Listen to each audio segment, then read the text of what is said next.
This is Jenna Thompson, and I'm presenting on Grammar Key 8, the pronunciation of the S and ED endings. Here's the outline of what I'm going to talk about. I'm going to discuss the scope of S and ED, the most common words, what voiced and voiceless sounds are, different pronunciations of the endings, then specific pronunciations of the endings with S and specific pronunciations of endings with ED, and then native language interference and some teaching techniques that help us teach ELLs how to properly pronounce these words. The scope of S and ED. The scope of S. S is used in verbs and nouns. In verbs, it is used for third person singular. And something I found interesting is that the most common pronunciation of this ending is actually Z instead of S.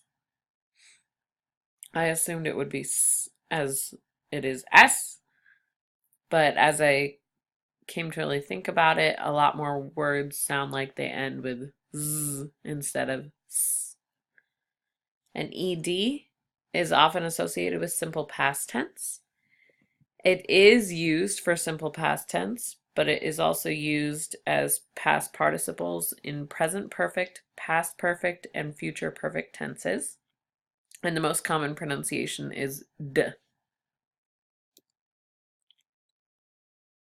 The 5 most common words that use these endings. This was a little hard to figure out in the corpus, but I did figure out how to use it. Says is the most common word that ends with S, and used is the most common word that ends in ED in the way we're using it here. There are other words that obviously end in ED and S that aren't necessarily words that use them as endings. Voicing. Folsey covers voicing a lot in this section, and he talks about how it's a variation of sound and that we can alter the sound that is made when we're speaking in the manner of articulation, vibrating your vocal cords and changing the position of your mouth. Each sound has a designated place of articulation in your mouth. S is voiceless without any vibration. When you say S, you don't feel vibration, you don't hear vibration. But Z, you can hear the vibration in your mouth and in your vocal cords. All vowels in English are voiced sounds. I took this table from the Folsey textbook and remade it. These are all the voiced and voiceless sounds that are in English and examples of those sounds. The different pronunciations, there are 3 pronunciations for each ending. The pronunciations for S is S like cats, Z like bees, and Ez like watches. The 3 pronunciations for ED are T like worked, so it sounds like you're putting a T at the end instead of ED. D like begged, and ed like needed.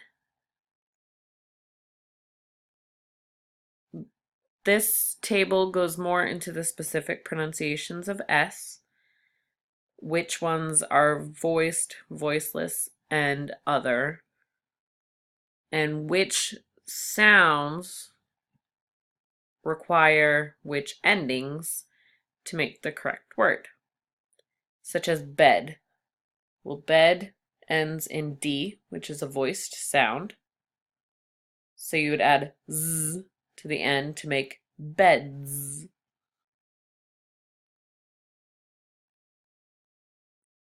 The specific pronunciations of ED, again, are voiced, voiceless, and other.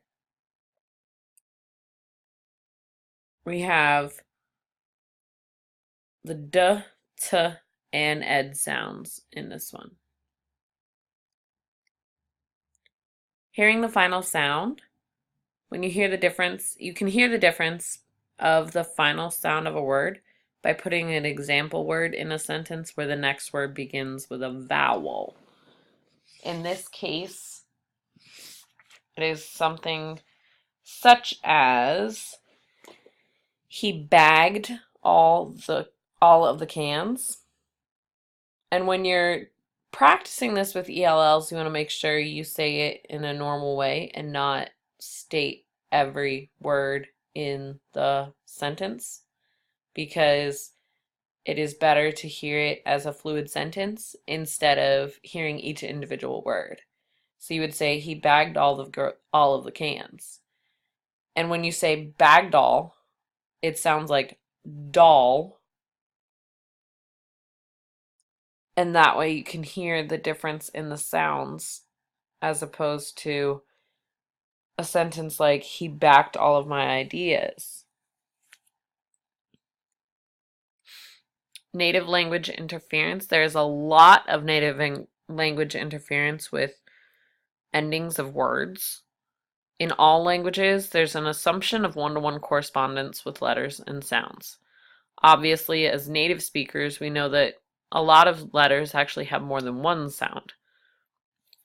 All ELLs will mispronounce every S as S at first, and all ELLs will mispronounce every ED as a separate syllable. When we would, as native speakers, we would say a word such as slapped, they're going to say slapped. And if any of you are early childhood, like I am, I work with preschoolers, and a lot of my kids still say this. They say robbed, or he passed it to me. They separate out those endings or overuse those endings in the same way ELLs do. And an interesting thing is that ELLs will repeat words such as robbed or wrapped correctly with endings after you've said them or they've heard them. But when they see them written, they're still going to read it and pronounce it as robbed or rapid. Rapid. These are more specific native language interference with endings. In Arabic, the phoneme p does not exist, so they struggle with cab versus cap and rub versus rap. That ending sound is difficult for them. In Chinese, the concept of word endings might be surprising because verbs and nouns are not marked for singular and plural. And consonant clusters are especially difficult to pronounce, like desks, clasps. Having all those consonants together is difficult to pronounce. In French, they will pronounce all S endings as S instead of Z or is. French also does not have either of the th sounds, so those are difficult to produce correctly as well.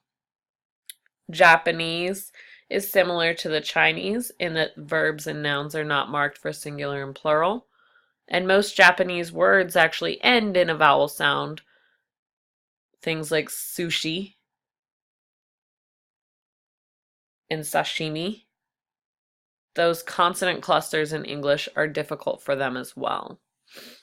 Korean is again somewhat similar in that verbs and nouns are not marked for singular and plural.